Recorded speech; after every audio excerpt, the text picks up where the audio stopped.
56% des gens qui ont un stimulateur cardiaque ou pacemaker font de l'apnée du sommeil.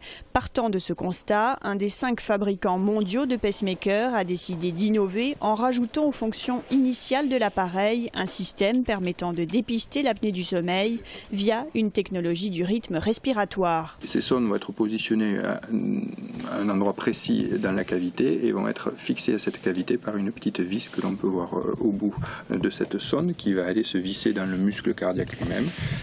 Et ensuite, nous allons connecter le pacemaker, ici,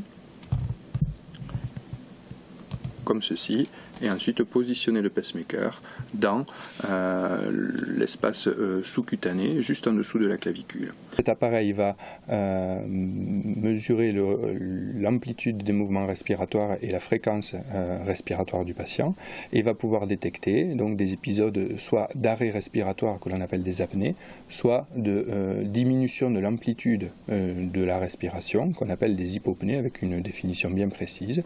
Et lorsqu'on ajoute ces épisodes d'apnée et d'hypopnée et que ceux-ci sont supérieurs à 5 par heure, on établit le diagnostic de syndrome d'apnée du sommeil.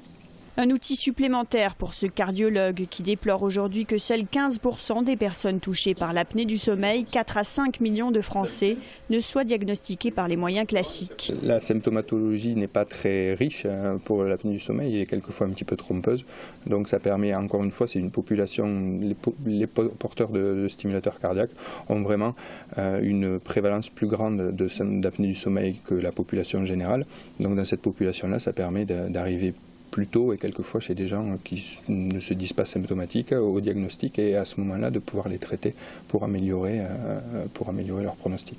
Une fois diagnostiqué, 3 pistes pour soigner cette maladie, traiter la surcharge pondérale, éviter les traitements par somnifères et l'alcool et enfin la mise en place de masques la nuit qui apportera une pression continue dans les voies respiratoires pour éviter qu'elles ne se bouchent.